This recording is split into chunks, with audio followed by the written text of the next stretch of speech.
Este 20 de enero se juramentó Donald Trump como el presidente número 45 de los Estados Unidos en las escalinatas del Capitolio ante miles de personas y autoridades de esa nación. Recordemos que la campaña para optar a la presidencia del ahora jefe de la Casa Blanca estuvo rodeada de polémicos discursos, sobre todo en contra de la comunidad hispana que reside en Estados Unidos. Sin embargo, el demócrata logró la victoria en estados donde abundan los latinos. Por su parte, Venezuela está a la expectativa de cómo serán las relaciones con el nuevo presidente de Norteamérica. Cabe destacar que en 17 años de gestión del gobierno venezolano se han visto fracturadas las alianzas entre ambas naciones, lo que ha dificultado las relaciones económicas. Muy buenas noches, sean bienvenidos a Reporte Estelar, quien los acompaña Stephanie de Sousa. Como ustedes ya veían en este material de nuestro equipo de producción, el día de hoy estaremos hablando del nuevo presidente de los Estados Unidos, Donald Trump, hoy 20 de enero, quien asume las riendas ya de la Casa Blanca. Vamos a estar analizando junto a un especialista, Vicente Márquez, internacionalista, cómo se llevó a cabo este proceso ceremonial, qué hay detrás del discurso del nuevo presidente de los Estados Unidos y cuáles son las expectativas para la gobernación durante estos próximos 4 años. Recuerde que usted puede hacer sus comentarios a través de nuestras redes sociales, @reporte_gb, la etiqueta del día de hoy, ustedes la tienen en sus pantallas, Reporte EEUU, Reporte Estados Unidos. Vicente, bienvenido a Reporte Estelar, gracias por acompañarnos la noche de hoy. Quisiera comenzar con esa ceremonia que pudimos ver hoy, una noticia que acaparó todos los medios de comunicación en el mundo, y ese discurso del presidente Donald Trump, nuevo presidente de los Estados Unidos, que muchos han calificado como populista. ¿Tú como internacionalista consideras que realmente es así? Primero que nada, gracias por la invitación y buenas noches. Con relación a al discurso, bueno, en efecto tiene varios detalles que son importantes considerar en estos minutos. Primero que nada, sí fue un discurso populista, un discurso con cierta dosis de demagogia, el simple hecho inclusive de omitir ciertos puntos que fueron clave en la campaña, como el tema de la migración.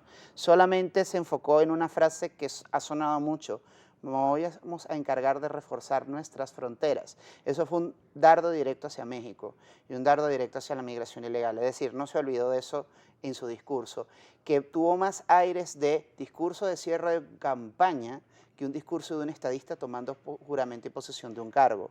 Eso es importante tenerlo presente, porque si tú analizas los discursos de él a lo largo de la campaña a lo de hoy, básicamente no se ha cambiado mucho, no se ha aligerado mucho. Incluso muchos han dicho, o él también lo decía durante su discurso, que todos deben entender que las decisiones que se tomen a partir de ahora son porque Estados Unidos debe estar primero, y así lo dijo, que iba a respetar las decisiones de naciones hermanas, incluso las alianzas o convenios comerciales, pero que Estados Unidos iba a estar primero, y que esta vez, en esta presidencia, el poder iba al pueblo. ¿Cómo lees tú esta interpretación y qué hace Donald Trump? Vamos a responder un poquito lo último para después enfocarnos en lo anterior. En el caso de cuando él habla de que su gobierno va a ser un gobierno del pueblo, de alguna manera evoca ese aire populista, ese aire con cierto tinte demagógico que él a lo largo de la campaña quiso rescatar, porque acuérdate que él se ganó el voto de una buena parte de la población blanca obrera que estaba indignada. ¿Por qué? Bueno, porque simplemente el desempleo los está afectando a ellos de forma directa. Entonces, de alguna manera, él trató de generar ese discurso tratando de mantener su conexión con esa masa de votantes, con esos 64, 63 millones de estadounidenses que le dieron su voto. Entonces, de alguna manera, él no se olvida de eso. Iba a hacer mucho énfasis en ese discurso, que este va a ser un gobierno pensado en la gente, para apoyar al pueblo, al elector blanco, principalmente. Eso es un dato importante. Pero por otro lado, volviendo al tema anterior, al punto anterior que estabas tú planteando en tu pregunta, es importante tener presente que él en la campaña fue muy reacio a los tratados de libre comercio. Eso porque bajo el alegato que estaban afectando al obrero estadounidense, a la mano de obra estadounidense, porque muchos transnacionales se iban para otros países aprovechando estas ventajas comerciales. Por supuesto, el decir vamos a darle énfasis a la producción nacional, vamos a darle énfasis a la obtención de empleos en Estados Unidos, es un mensaje directo hacia ese tipo de convenios. Y lo que mantiene, por supuesto, la amenaza de que eventualmente Trump, si no se retire de estos acuerdos, exija a través de la Secretaría de Estado, a través de la Secretaría de Comercio, una renegociación mucho más exhaustiva de esos convenios. Eso, por supuesto, abre la puerta a que posiblemente haya un recambio en muchas de las relaciones que mantiene Estados Unidos con muchos de sus aliados históricos, específicamente en este caso en el tema comercial. Incluso genera mucha preocupación en lo que dijo sobre retirarse de la OTAN. También habló que si fabricamos en Estados Unidos, las empresas deben comprar también y contratar mano de obra estadounidense. Esto porque muchos especialistas han dicho pues que los inmigrantes sienten que le han robado los puestos de trabajo a los estadounidenses. ¿Esto debe preocupar a los inmigrantes, a los extranjeros que viven actualmente en Estados Unidos? En parte sí, en parte no. En parte sí porque evidentemente ese discurso chauvinista con cierto tinte racista, por supuesto genera preocupación. Claro. Y esa idea no es una idea tan exagerada. Muchos estadounidenses WASP, blancos, anglosajones y protestantes realmente creen eso. Creen que los latinos, los afroamericanos, los migrantes le han quitado sus puestos de trabajo. Eso en parte es también un cierto mito, porque eso, si tuviésemos más tiempo, pudiéramos explicarlo mejor. Claro. Pero por otro lado tenemos que esa idea de rescatar que todas estas empresas vuelvan a Estados Unidos, en parte yo lo veo un poco más como una ilusión, más que una realidad que pueda ser factible. ¿Por qué? Porque una de las razones por las que Estados Unidos dejó de ser atractivo para las mismas empresas estadounidenses para montar sus plantas ha sido precisamente por los elevados costos. Claro. ¿Cómo vas a hacer tú para reducir esos costos? Eliminar las restricciones ambientales, reducir impuestos. ¿Qué tipo de medidas vas a aplicar? Eso, por supuesto, es muy complejo y que a la larga yo creo que no va a ser 100% aplicable en la práctica, porque al final tú no vas a poder competir desde el punto de vista de producción con países con mayor mano de obra y en abundancia. Claro. Es un punto que ellos tienen que considerar. Nuestro compañero Carlos Peñalosa también pudo pulsar la opinión de otro colega suyo internacionalista, porque las políticas anunciadas por Donald Trump han generado bastante polémica y preocupación en varias partes del mundo. Cuéntanos, Carlos. Así es, Stephanie, gracias por el contacto, como siempre un gusto saludarte. Además enviamos nuestro saludo para quienes sintonizan Reporte Estelar. El analista internacional Bassem Tajeldin reconoció que la política económica planteada por Donald Trump ha dado resultados tempranos. Sin embargo, esta área, junto a las políticas migratorias, podrían verse afectadas por contraponerse a otros intereses. Esa propuesta que ha mantenido Donald Trump ya ha tenido sus primeros éxitos, inclusive antes de la toma de posesión del magnate estadounidense, puesto que, recordemos recientemente la Ford, la General Motors, la Carrier, entre otras empresas que tenían previsto invertir importantes sumas de dinero en Latinoamérica y especialmente en México, ya han accedido a las exigencias de Donald Trump y han regresado a Estados Unidos. Y es la política que ahora se inscribe en Estados Unidos, esa política exterior dirigida particularmente a la región, de atraer nuevamente la industria que se había desmantelado en el pasado en Estados Unidos y se había ido buscando mayor tasa de plusvalía. Es esa la política que se está imprimiendo hoy en el centro capitalista mundial, donde ya concibe Donald Trump a su principal enemigo, ya no China, ya no algunos países del Medio Oriente, Siria, como lo fue particularmente el empeño de Barack Hussein Obama apoyando a grupos terroristas para derrocar al gobierno sirio, sino es China, el principal enemigo que viene desplazando realmente a los Estados Unidos de muchos mercados a nivel internacional en África y particularmente en la región China, donde tiene previsto invertir una suma de 250.000 millones de dólares, así lo ha dejado reflejado en sus últimas cumbres. Creo que allí se verá enfrentado en ambas políticas al establishment, en cierta medida, que han necesitado históricamente la mano de obra barata que ha ido del sur hacia Estados Unidos para hacer aquellos trabajos que la clase o que el pueblo estadounidense no está acostumbrado a hacer. Hay un poder definido del establishment en Estados Unidos que va a evitar que Donald Trump, sin duda, ejecute plenamente sus políticas y especialmente las relacionadas contra Rusia, es decir, donde un grupo de poder ha asignado a Rusia como el principal enemigo cuando ya Donald Trump ha definido que el principal enemigo hoy, necesario, siempre necesario enemigo de Estados Unidos para justificar su expansión, no es Rusia, sino es China. Bassem Tajeldin descartó que la situación de Venezuela sea uno de los principales puntos a abordar durante la administración de Donald Trump. Aporte que podemos hacer por el momento. Con esto retornamos el contacto con ustedes en el estudio de Reporte Estelar. Gracias, Carlos, por este aporte y quería consultarte, Vicente, si estás de acuerdo con este planteamiento que hace Bacén. Él dice que el principal enemigo de Estados Unidos es China. ¿Tú consideras que esto es así? Bueno, si uno analiza lo que él en campaña ha venido diciendo, concuerdo en buena parte con lo que plantea el compañero Tayaldínez. Sin embargo, hay ciertas cosas que debemos mencionar. Ciertamente algunas empresas han decidido, sobre todo Ford, las grandes empresas automotrices, a paralizar los proyectos que tenían pendientes en México y en buena parte de Latinoamérica, tratando quizás de retornar. Sin embargo, hay que recordar que no solo es el sector automotriz, hay otros sectores que también se han retirado de Estados Unidos. Habría que ver si esa intención de retorno realmente en la práctica se pueda mantener en el tiempo.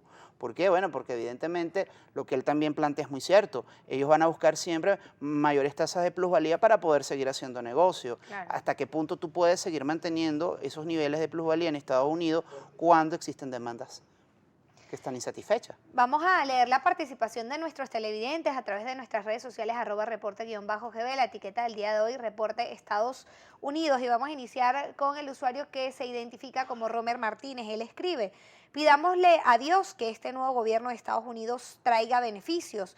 Eso sí, nuestros problemas son de nosotros.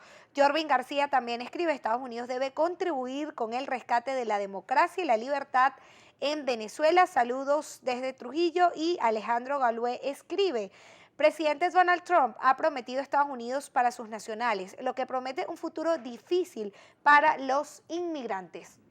De eso vamos a estar hablando al regreso, justamente cómo va a ser la relación en este nuevo mandato de Estados Unidos con nuestro país Venezuela a propósito de las sanciones que ya había aplicado el presidente Barack Obama. Vamos a hacer pausa a las 8:41 de la noche, pero quédese en sintonía de Reporte Estelar.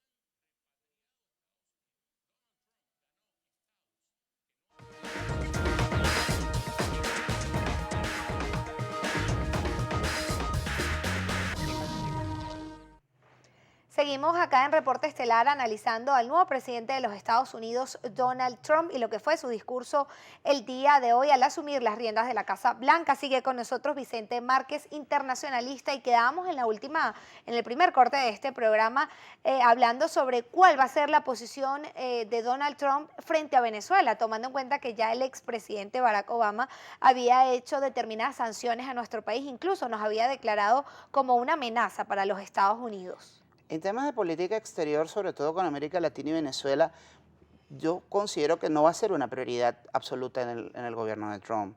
Más bien pienso que sería una prioridad de segundo o tercer nivel. En el caso quizás de Venezuela pudiera haber a mediano plazo un endurecimiento de las posiciones en el tema sobre todo de los derechos humanos, sobre todo de la presión que puedan hacer ciertos lobbies en el Congreso, que evidentemente son partidarios de endurecer las medidas y que en la mayoría son republicanos, y a la hora del té eso es clave para él. Sin embargo, más allá de esa situación que seguirá siendo secundaria, su prioridad no es América Latina realmente, y Venezuela sería una prioridad relativamente suave en esa lista. Quizás Cuba tenga más trascendencia al final. Cuba, China y Rusia. En efecto, y fíjate tú, que hay otro punto que para él es más importante, que es la lucha contra el terrorismo. Él en su discurso hizo mucho énfasis de borrar al ISIS de la faz de la tierra, cito textualmente a Trump. Entonces, de alguna manera, su prioridad es buscar reducir esa amenaza, erradicarla, y yo creo que al final la táctica de él va a ser tender puentes con Rusia, porque al final el enemigo de mi enemigo es también mi amigo. Él va a tender puentes. Y los une el ISIS en este caso. En este caso. Y eventualmente pudiera buscar generar un corte de la relación muy buena que tienen, y sobre todo en el marco del BRICS, Rusia y China. Eso por supuesto está por verse, porque Rusia y China tienen muchos intereses en común a nivel geopolítico. Pero evidentemente la intención de Trump, y que probablemente ahí el secretario de Estado Tillerson va a tener un papel clave acá por venir de la ExxonMobil, vaya a ser precisamente enfocado hacia ese ámbito. ¿Tú consideras en este caso, como ya lo mencionabas, él habló de borrar al Estado Islámico de la faz de la tierra, pero durante esta ceremonia causó algo muy particular, y fue que estuvo presente un cura, un sacerdote, un pastor y también un judío. Y varios de ellos dedicaron palabras al pueblo estadounidense, incluso dentro de los invitados a la ceremonia estaba un musulmán. ¿Cómo se puede leer esto, estos invitados especiales, cuando dice que va a borrar al Estado Islámico de la faz de la tierra? Bueno, por supuesto, hay que recordar que estos actos protocolarios tienen mucho simbolismo y en Estados Unidos nada es por accidente ni al azar. En el caso, por supuesto, del pastor evangélico, el cura católico, inclusive el rabino, por supuesto, era para enfocarse en los tres pilares esenciales de lo que ha sido la religiosidad del pueblo estadounidense: el protestantismo en sus diversas ramas, el catolicismo en un menor rango y el judaísmo, que tiene una fuerte presencia, sobre todo en las grandes élites. No hay que olvidar que el yerno de Trump es un judío ultraortodoxo. Entonces, de alguna manera, ese guiño hacia el lobby judío también es muy importante, ¿no? Y es clave acá. Con el tema de los musulmanes, la invitación a este mufti musulmán, que estuvo en las primeras filas de los invitados, esto por supuesto tiene un mensaje muy claro.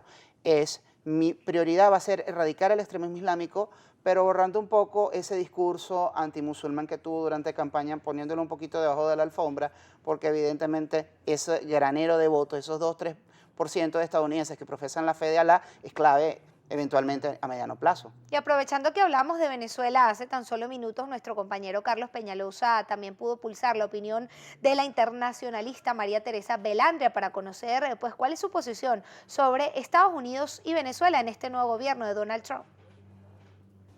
Así es, sobre el impacto del gobierno de Donald Trump para Venezuela, la internacionalista María Teresa Belandria aseguró que dependerá en gran medida de la geopolítica en torno a Rusia y China. El primero es la relación Venezuela-Cuba y el segundo es la relación Venezuela-Rusia. Es decir, hubo una recomposición al final del gobierno de Barack Obama de la relación entre los Estados Unidos y Cuba, y evidentemente eso es transversal a la situación política venezolana. O sea, vamos a ver de todas esas acciones de Barack Obama que dependían del Ejecutivo. O sea, él desmontó las sanciones que dependían exclusivamente del Poder Ejecutivo, no así el embargo, que sigue siendo una potestad del Congreso de los Estados Unidos. Pero vamos a ver, de repente Cuba da algunos indicios de querer avanzar en algunos elementos para entenderse con Donald Trump, y evidentemente el caso venezolano va a estar gravitando en torno a ello. Entonces nosotros en este momento estamos dependiendo de dos cosas: de lo que Rusia diga y de lo que los cubanos le digan al gobierno de los Estados Unidos, porque no olvidemos que tenemos más de 6 años sin embajadores, no hay embajador de los Estados Unidos en Venezuela, no hay embajador venezolano en los Estados Unidos, tenemos una relación comercial fluida, una relación petrolera fluida, pero no hay una buena relación política. Y el otro es Rusia, que le puede interesar mantener su zona de influencia ganada a través de Venezuela aquí, siempre y cuando no haya una perturbación de sus negocios en Venezuela, y eso lo puede negociar el presidente Vladimir Putin con el presidente Donald Trump. Yo creo que uno de los aspectos que más nos debería preocupar a nosotros es la política exterior de Donald Trump, porque ahí sí hay una enorme interrogante. Nadie sabe cuál va a ser el plan del nuevo secretario de Estado, Tillerson, que viene de ser un CEO de Exxon, una empresa petrolera muy importante, y que uno entiende que tiene un conocimiento de la geopolítica del petróleo, es amigo de los rusos. Bueno, Rusia no es miembro de la OPEP, Estados Unidos tampoco. Es decir, ¿qué va a haber ahí? ¿Una alianza de intereses para aumentar los precios del petróleo o para aumentar la producción y beneficiar a las economías? Uno se va a entender solamente los Estados Unidos con Rusia desde el punto de vista petrolero, cómo quedan las denuncias de interferencia en la campaña electoral, de espionaje, y uno sospecha, o por lo menos avisora, que van a llamar a algunos políticos de los Estados Unidos que han estado vigilantes de la situación venezolana, como el senador Marco Rubio, que presentó junto con el demócrata la ley bicameral que fue aprobada por Obama el 17 de diciembre del año 14, donde se establecieron las sanciones contra funcionarios del gobierno venezolano. Belandria agregó que la victoria de Donald Trump obliga al Partido Republicano a reestructurarse de cara a próximos comicios, por lo que sería la fractura de su integración. Son los aportes que podemos hacer a este tema. Invitamos a la audiencia a participar a través de las redes sociales y con ello además retornamos con ustedes al estudio. Gracias, Carlos, por este aporte. En tan solo minutos estaremos leyendo sus mensajes que nos hacen llegar a través de nuestras redes sociales, pero te quería consultar, Vicente, como ya señalaba tu colega, la señora Belandria, en este caso, ¿sería ideal que el presidente de la República, Nicolás Maduro, nombrara nuevamente un encargado de negocios para Estados Unidos? Mira, yo creo que al final eso va a depender sobre todo de los pasos que dé Estados Unidos respecto al tema venezolano.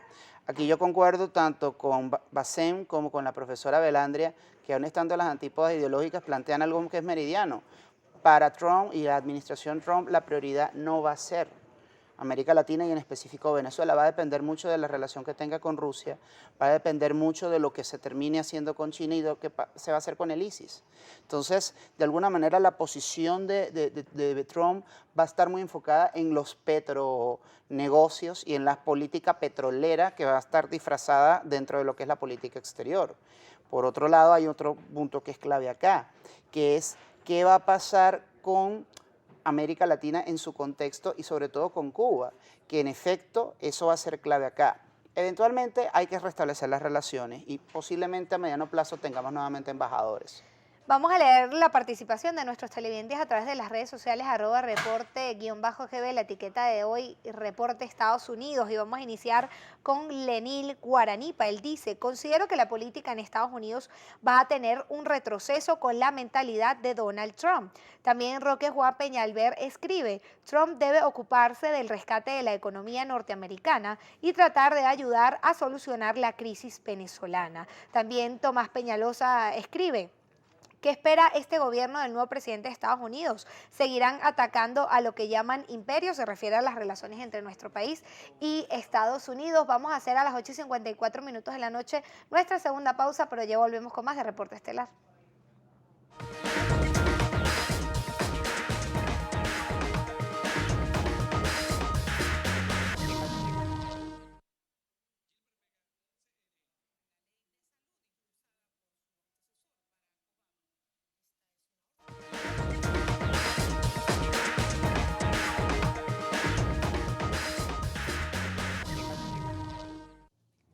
Vicente Márquez, internacionalista, continúa con nosotros acá en el estudio de Reporte Estelar y te quería consultar, Vicente, ¿qué esperas que sea la política migratoria durante estos próximos 4 años con la presidencia de Donald Trump? Va a ser una política de endurecimiento, esa fue su arma electoral. Fue su arma electoral porque como se enfocó en el votante blanco, que de alguna manera ve que el migrante es el que le quita los puestos de trabajo, él va a tener que cumplir en un gran porcentaje esa promesa de campaña. Por supuesto, ese endurecimiento no solo va a afectar a los mexicanos, va a afectar a todos los latinos en general. Por supuesto, para él México va a ser la coartada perfecta y los mexicanos van a ser la coartada perfecta. Por supuesto, el tema del muro va a ser su carrito de batalla y en el Congreso va a tener la primera batalla porque no todos los republicanos están en favor del muro como tal, que inclusive hasta en la financiación del muro. Entonces, ese cabildeo político va a ser una de las primeras batallas que va a enfrentar, pero de que va a obtener, al menos por ese lado, un éxito en base a su programa electoral es evidente. ¿Esperas que se genere una fuerte confrontación en este caso entre México y Estados Unidos o que México puede ceder en algunas solicitudes? Yo creo que al final México va a ceder. Yo creo que al final México va a ceder porque más es los motivos y las razones por las que México depende de los Estados Unidos que al revés, primero que todo. En segundo lugar, por supuesto, eso va a depender después del 2018 si se mantiene la misma línea política del gobierno mexicano, porque eso eventualmente pudiera generar confrontación eventualmente. Pero con Peña Nieto yo creo que al final va a haber un Ahora bien, ya nos queda poco tiempo para despedir el programa de la noche de hoy, pero te quería consultar ya para finalizar. Donald Trump es empresario, no es político. ¿Qué puede mejorar Estados Unidos durante estos próximos 4 años con él a la cabeza? Si piensa como administrador, como empresario, que es lo que él realmente es, porque el político no lo es, y él lo ha admitido públicamente, posiblemente los indicadores económicos internos tiendan a mejorar. Eso, por supuesto, en el largo plazo habría que ver si se mantienen. En tema de política exterior, si se cumple parte de lo que él ha planteado, puede haber una reconfiguración interesante de las alianzas, y eso, por supuesto, es algo que pudiera ser en parte beneficioso para los intereses de Estados Unidos, porque él al final lo que dijo fue lapidario. Para mí, mis intereses son los intereses de Estados Unidos, esa va a ser mi prioridad. Así es, colocó siempre a los estadounidenses como primer plano. Y al pueblo estadounidense. Y al pueblo estadounidense. Gracias, Vicente Márquez, internacionalista, por habernos acompañado la noche de hoy acá en Reporte Estelar. Invitado cuando quieras a Globovisión, que también es tu casa. Gracias a ustedes por sus comentarios a través de las redes sociales. Nos despedimos, pero quédense en sintonía de la emisión estelar de Noticias Globovisión.